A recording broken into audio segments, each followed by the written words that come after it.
Eu sou a Carol Nogueira e esse é o Item Mais da CNN.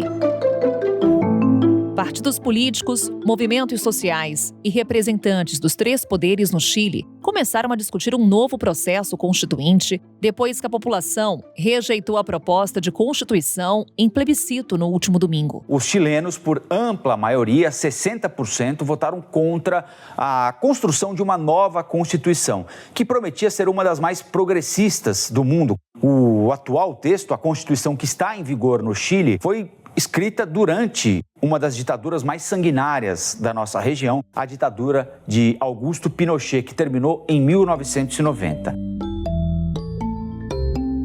Logo após a confirmação do resultado, o presidente chileno Gabriel Boric, um dos fiadores da proposta rejeitada, fez um discurso de conciliação e defendeu a continuidade do diálogo entre as diferentes forças políticas no país. E durante a próxima semana, llevaremos adelante una ronda de conversaciones para recoger las propuestas de los distintos sectores que se han comprometido ante el país con establecer un nuevo proceso constituyente.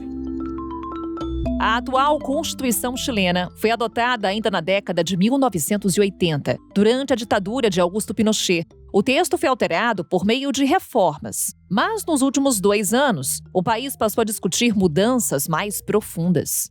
O texto foi escrito por uma comissão constituinte dividida igualmente entre homens e mulheres e previa que todos os órgãos do Estado também tenham essa paridade, inclusive a nova Câmara dos Deputados, que ganharia mais protagonismo com o fim do Senado. A Constituição, votada neste fim de semana, definia o Chile como um Estado plurinacional e reconhecia as nações indígenas como parte do país. Também previa o direito ao aborto e aumento do papel do Estado na prestação de serviços como saúde, educação e previdência.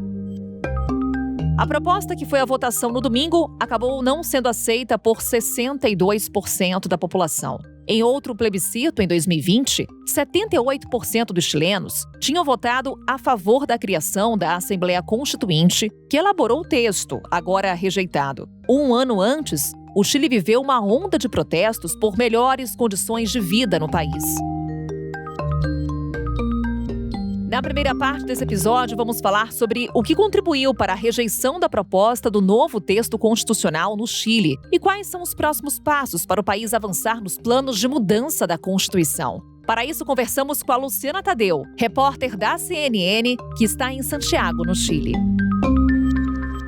Luciana, muito bom te ter aqui no Item Mais. Seja bem-vinda. Eu que agradeço pelo convite, Carol. Luciana, atualiza pra gente um pouco a situação aí do Chile. Pesquisas já previam a vitória da rejeição, mas não por uma ampla diferença. O que é apontado como principal motivo para esse resultado? Carol, foram 2 surpresas, na verdade, esse plebiscito. Tanto a participação, que estavam esperando aproximadamente que 10 milhões de pessoas fossem às urnas e acabaram participando 13 milhões de pessoas. E essa margem tão ampla, né, esse não tão contundente para essa proposta de nova Constituição, que é uma diferença de 23 pontos percentuais, quando as últimas pesquisas estavam prevendo 8, 10 pontos de diferença. São várias as justificativas para a negativa desse texto. Uma das coisas que afirmam os analistas é que o Chile de hoje é diferente do Chile que saiu às ruas naquela insurreição social que houve, em que houve protestos diários, vocês estão lembrados, né, em outubro de 2019, e que os chilenos saíram às ruas inicialmente. Começou com um grupo de estudantes protestando contra o aumento de passagens do metrô, e logo isso foi se expandindo de uma forma que levou a sociedade chilena, principalmente a Santiago, em massa, para as ruas todos os dias, exigindo melhores condições de vida, exigindo uma sociedade mais justa, que o sistema de aposentadoria, por exemplo, que hoje está praticamente em mãos de privados, fosse mais justo, que os aposentados recebessem mais. O Chile já tem esse processo de luta, né? Vocês lembram, em 2011, 2012, houve massivas manifestações também pela educação pública aqui. Então é uma sociedade muito marcada por essa privatização herdada da ditadura, e era uma sociedade pedindo um Estado mais presente. Porém, desde então, não que isso tenha melhorado, mas desde então a gente passou por uma pandemia, houve a guerra na Ucrânia, o Chile está lidando com inflação que era uma coisa praticamente desconhecida aqui pelos chilenos. Então, as famílias começaram a sentir no bolso essas dificuldades econômicas, mais do dia a dia mesmo. Então, essas ambições de um Estado mais justo, de uma sociedade mais justa, acabam passando para um segundo plano, porque o que você precisa hoje é chegar ao fim do mês, e também a questão da insegurança, a insegurança urbana, a delinquência urbana, que aumentou muito nos últimos tempos, e o que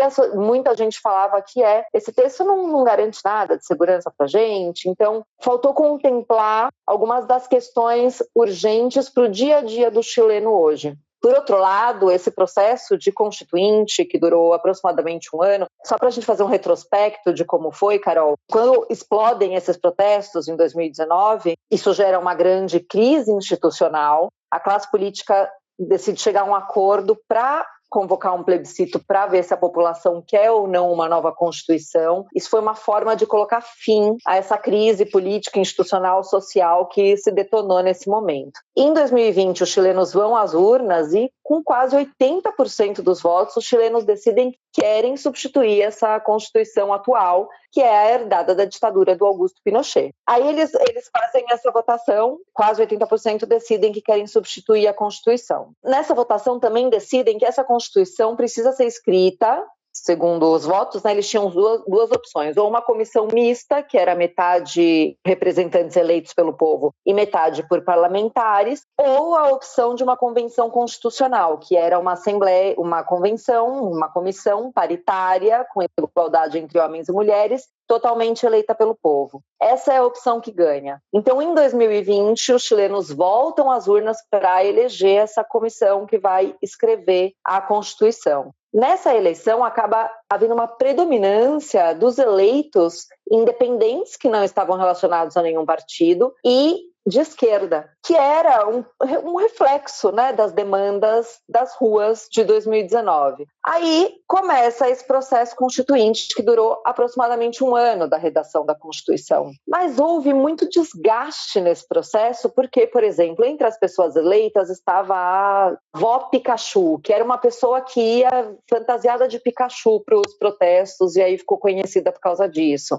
Em alguma sessão, ela vai e entra como Pikachu na sessão, acompanhada por uma pessoa fantasiada de dinossauro. Ela falou nesse momento que era para gerar novamente uma conexão com a população, que a Convenção Constitucional precisava se conectar com a população. Então, acabou ganhando um aspecto de pouca seriedade essa convenção. Também teve outro episódio em que um dos convencionais, que eles chamam aqui, né, os constituintes eles chamam de convencionais, que participou de uma sessão da convenção tomando banho pelo Zoom, e isso acabou vazando, gerou um outro escândalo. E teve um caso muito surpreendente de um convencional que foi eleito, falando que tinha câncer, e depois descobriu que não tinha câncer, admitiu, ele acabou renunciando após admitir que não tinha câncer. Então, foram vários fatos aí que começaram a gerar desconfiança na população em relação a essa constituinte. E logo, o texto final, que é um texto bem marcadamente de esquerda, porque prevê que o Chile é um Estado paritário, solidário, ecológico, e que também deixa muitas coisas abertas que ainda precisariam ser legisladas. Então isso gerou muita desconfiança de, bom, se chegar uma pessoa mais autoritária no poder, o que pode acontecer a partir dessa Constituição que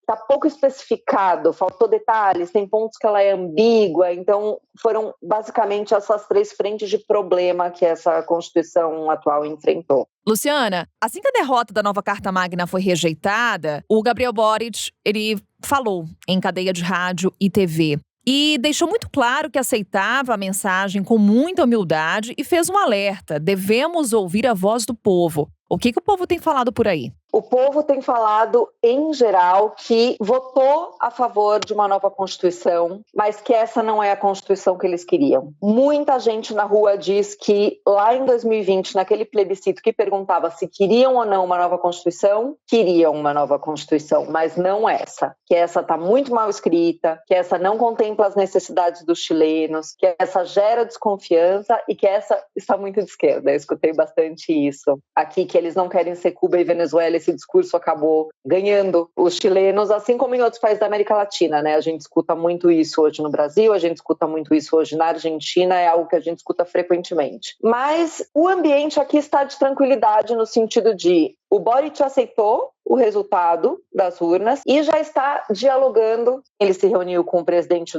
da Câmara de Deputados, se reuniu com o presidente do Senado, se reuniu com o Comitê Político Ampliado, que inclui os representantes dos partidos da coalizão do seu governo, e já disse que quer encontrar caminhos para começar um novo processo constituinte para finalmente atender essa demanda da população. Entende que a gente já não está no mesmo ponto de que partiu, a sociedade discutiu muito a Constituição ao longo dos últimos anos, porém que ainda não chegaram num resultado que satisfaça o chileno e que eles precisam sim trabalhar com todos os setores, em diálogo com o setor político e em diálogo com a sociedade, para entender o que querem os chilenos e finalmente apresentar um texto que satisfaça os chilenos. Pois é, Luciana, por onde passam então esses caminhos? Você fala bastante pra gente nesse diálogo que ele tenta estabelecer. De fato, por onde deve ser essa via do diálogo? Quais foram as conclusões desses encontros, dessas reuniões? O que está ao alcance do governo? Por exemplo, o Boric falou em mudanças de gabinete. O que se sabe sobre isso? Por enquanto, o Boric só falou com aliados, né? Logo no dia seguinte a essa derrota, ele somente falou com aliados, porque tanto o presidente da Câmara dos Deputados como do Senado são aliados, são da coalizão de governo. E depois, nessa reunião com o Comitê Político Ampliado, foi coalizão de governo também. Porém, está prevista reunião com setores da oposição. A gente ainda precisa ver o que vai acontecer, porque acaba de ter a nomeação de um novo ministro e gerou uma confusão aí porque era um representante do Partido Comunista que assumiria uma das secretarias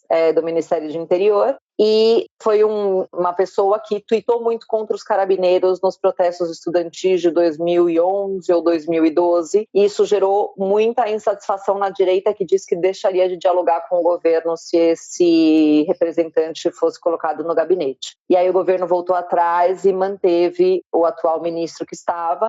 E com relação à costura dos diálogos, Luciana, o que está ao alcance do governo? Eu não tenho dúvida de que esse diálogo pode ser estabelecido, porque assim que saiu o resultado dando a vitória para a rejeição ao texto, os representantes da campanha do rechaço, né, que é a rejeição, disseram que mantém o compromisso de buscar um caminho para dar início a uma nova constituinte. Então, não tenho dúvidas de que isso vá acontecer. Porém, existem discussões sobre como isso deve acontecer. O que se discute aqui vai ser uma constituinte com um prazo menor, que não dure um ano, vai ser com uma convenção eleita, como a população votou lá naquele plebiscito de 2020. O governo quer que seja assim, mas vai precisar dialogar com esses atores políticos da oposição para ver se será assim. Outra reivindicação que está sendo feita aqui é que não tenha tanta representação indígena. A questão indígena foi justamente um dos pontos de resistência a essa Constituição.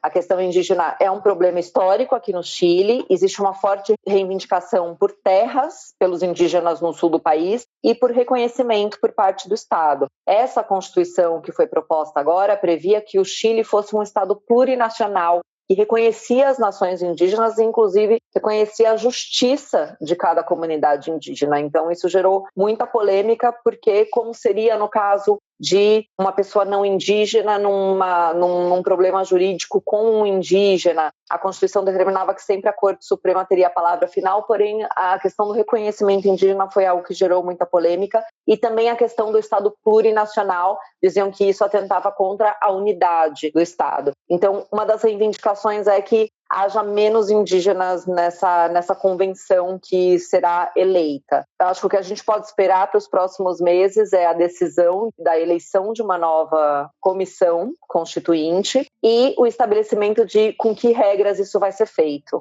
em relação a tempos, que já não seja tão longo como esta, e necessariamente um plebiscito final para decidir se a população aceita ou não essa convenção, Carol. A conferir então, Luciana, a gente, claro, fica aqui no aguardo sempre das tuas informações aí direto do Chile. Mais uma vez, obrigada por essa conversa aqui no Item Mais. Eu que agradeço, Carol. Depois da derrota, o presidente do Chile, Gabriel Boric, fez mudanças no gabinete, reconhecendo a necessidade de um maior diálogo com outros campos políticos. A defesa de reformas sociais é parte importante da plataforma de governo de Boric, que assumiu o poder em março deste ano. Um dos obstáculos para os esforços de convencimento da população é a disseminação de informações falsas. Diziam que não seria mais garantida a propriedade privada sobre a moradia, que essa nacionalização dos serviços de água proibiria então a venda de água mineral em garrafa, que as pessoas não poderiam mais comprar gelo para fazer as suas festas, os seus churrascos, enfim, esse tipo de fake news, né? Também que o sistema eleitoral não era confiável, que haveria fraude. Mas, depois de anunciado o resultado da votação, o tom dos discursos de representantes de partidos e movimentos sociais tem sido de conciliação. Mesmo assim, a derrota da proposta despertou dúvidas sobre os obstáculos que impedem a sociedade chilena de chegar a um consenso entre grupos conservadores e progressistas. E é sobre isso que conversamos agora com o editor de internacional da CNN, o Marcelo Favalli. Marcelo Favalli, meu parceiro de alguns anos, aqui no Item Mais, de volta para conversar conosco sobre Chile. Bem-vindo, Favalli. Sempre um prazer, Carol. Prazer maior ainda quando a gente tem espaço de falar da nossa querida América Latina. Pois é, Marcelo Favalli adora, fica feliz sempre quando a gente traz esses temas aqui pro podcast. Então, Favalli, fique à vontade. Para a gente relembrar um pouco, já abordamos com a Luciana, trouxemos aqui um pouco do histórico do que aconteceu nos últimos anos no Chile, mas quero que você traga para a gente um pouco dessa leitura do pano de fundo desse processo constituinte. Não só desse plebiscito em si, mas também do que virá em termos de discussão dessa nova Constituição no país. Carol, a gente já sabe as linhas do que aconteceu. Vamos olhar as entrelinhas? Eu trouxe uns números para que a gente entenda o que passava na cabeça do chileno quando ele foi votar no domingo. 86% dos eleitores foram às urnas. Por quê? Porque eles foram obrigados a votar. Desde 2010, as eleições no Chile, elas são facultativas, elas não são obrigatórias. Houve uma exceção para que, forçosamente, a população aderisse aí e desse sua opinião a favor ou contra a nova Constituição. Aliás, é uma série de parágrafos que vai definir a vida do chileno daqui para frente. Por isso, a necessidade dessa obrigatoriedade. Então, qual foi o resultado? 62% rechaçaram, 38% aceitaram desde a nova Carta Magna. Mas o que passava pela cabeça do chileno quando ele foi votar? Ele estava menos preocupado com essa reformulação da Constituição e mais preocupado com assuntos econômicos, que a nova Constituição ela não vai ter um impacto tão direto. É aí que eu falo das entrelinhas. Isso também ajuda a gente a entender por que o Gabriel Boric, que é o presidente chileno mais jovem a ser eleito em toda a história daquele país, conquistou a maioria dos votos em dezembro de 2021, com um discurso de mudança. Então vamos entender o que é a sociedade do Chile, que ela é muito fragmentada e ela é quase que um sistema de castas. Quem é pobre não consegue ascender a outras classes sociais porque tudo é pago no Chile. Os colchões sociais são muito difíceis, principalmente pela educação.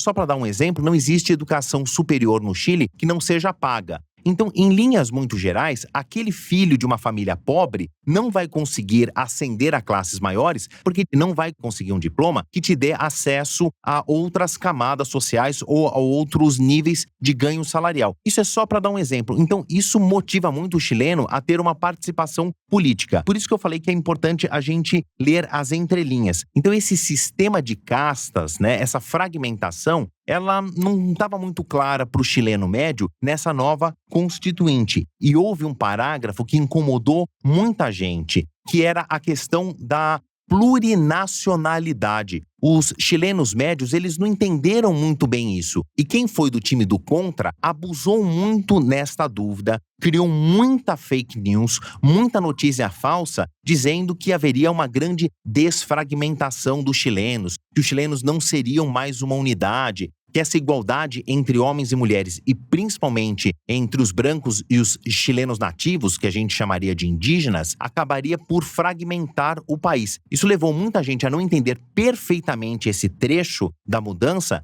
e votar contra. Isso é só para dar uma linha geral do que aconteceu ali entre o chamado eleitor médio. Olhando para frente, Carol, a gente tem que entender que agora o governo de Gabriel Boric, que está começando, ele tomou posse no dia 11 de março de 2021, mal tem um ano de mandato, e agora ele vai ter que recolher os cacos. Vai haver uma nova discussão por uma nova constituinte? Pois bem, essa é a grande pergunta. Ele começa a fazer uma movimentação para não jogar fora tudo aquilo que já foi construído. Mas eu chamo atenção para uma das propostas que tinha essa reformulação da Constituição do Chile. A exemplo de acabar com o Senado. Em vez de ter um Congresso duocameral ou bicameral, fazer um Congresso unicameral. Agora você vai precisar do apoio do Senado, por exemplo, para passar aí uma nova proposta de constituinte ou para aprovar uma nova mecânica de reconstrução dessa constituinte. O Senado vai participar? A direita, que é a maior parte do Senado, vai participar?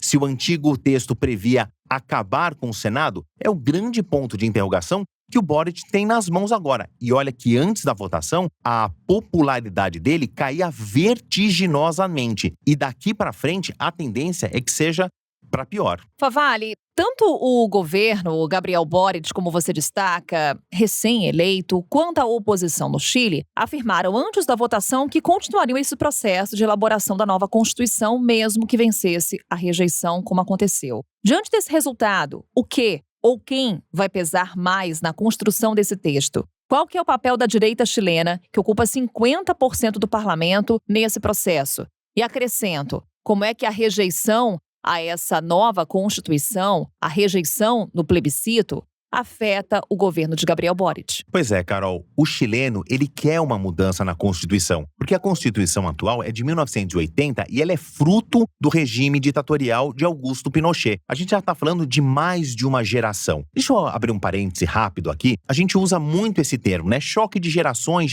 mas num conceito sociológico, geração significa 30 anos. É quando há uma mudança efetiva aí do pensamento de uma sociedade. Essa Constituinte, essa Constituição de 1980, concordem comigo que ela tem mais de 40 anos. Então existe uma oportunidade, um momento de mudança. O chileno, ele quer uma nova Constituição. Ele só não quer essa. Talvez estivesse muito avançada para o padrão médio da sociedade chilena, principalmente em comparação com essa Constituição mais dura, mais conservadora, cheia de valores cristãos da Constituição de 1980. E quando eu falo de valores cristãos, não estou fazendo aqui nenhum proselitismo. Não estou dizendo que é certo, errado, bonito, feio, bom ou ruim. Só que é uma Constituição ainda muito apegada a valores que hoje a sociedade chilena não se identifica mais. Eu vou dar 3 exemplos rápidos. Demorou muito, e aí o Chile se tornou um vanguardista, pelo menos aqui no Cone Sul, em discussões sobre casamentos de pessoa do mesmo sexo, entre liberação para o consumo de drogas. A própria lei do divórcio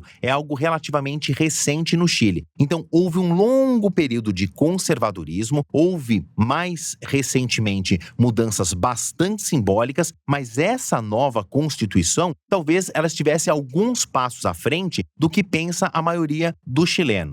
Então, o chileno, de um modo geral, ele quer uma mudança, só que não quer esta mudança. E isso abre campo para que essa Constituinte seja refeita, essa Constituição seja reescrita. O papel da direita agora, eles podem entrar num vácuo que deixou aberto, porque a caneta ficou majoritariamente numa parcela da população de centro-esquerda. Não deu certo.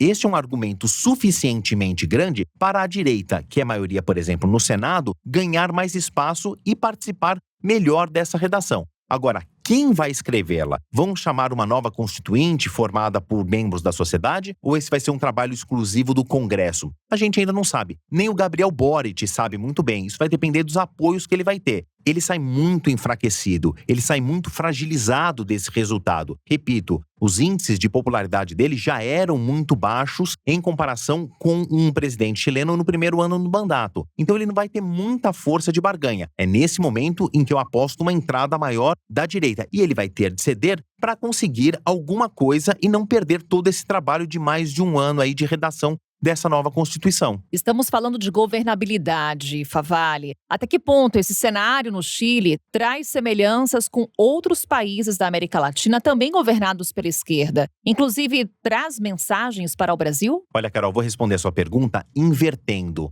Então, ao invés do Brasil olhar para o Chile, é muito mais provável que o Chile olhe para o Brasil. Essa afirmação não é minha. Essa afirmação é de Harry Truman, que foi presidente dos Estados Unidos no final da Segunda Guerra Mundial e foi um desses grandes presidentes transformadores, principalmente porque ele estava na Casa Branca no final da Segunda Guerra Mundial, quando os Estados Unidos saem vencedor. Então, ele dizia o seguinte: olhando para a América Latina, mais especificamente para o Cone Sul, onde for o Brasil, os outros países vão atrás. Então, quando você fala de governabilidade do Chile, o Boric, esse jovem presidente, que não é uma raposa política, ele não tem anos de experiência na política. A inserção política dele é de um movimento estudantil. Claro que por esforço próprio, ele conquistou a maior parte dos eleitores que também queriam rechaçar um candidato de direita. É importante a gente dizer isso. Mas o Boric agora, ele tem os dois pratos da mesma balança nas mãos. Um dos pratos está o futuro dessa constituinte / redação da nova Constituição. E no outro prato, ele tem o seu maior parceiro aqui no continente, que é o Brasil. Ele vai ter de esperar para saber o resultado das nossas eleições. Vai haver o que os analistas internacionais estão chamando de um pink wave,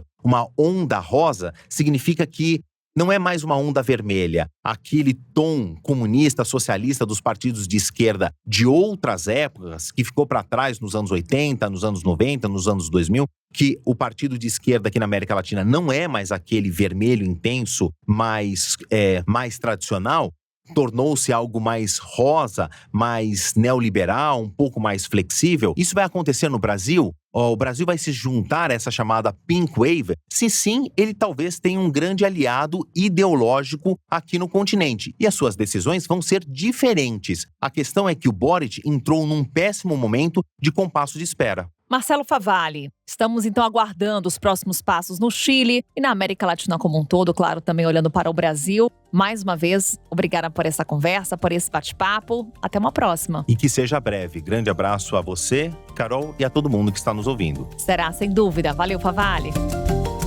E assim encerramos o Item Mais de hoje. Amanhã estamos de volta com outro assunto. Até lá.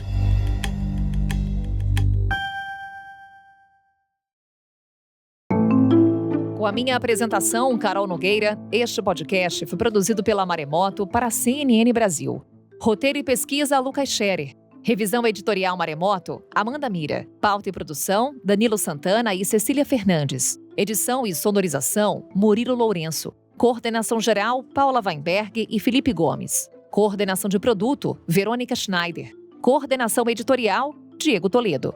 Você também pode ouvir o Item Mais no site da CNN Brasil. E aproveite para conhecer os nossos outros programas em áudio. Acesse cnnbrasil.com.br/podcasts.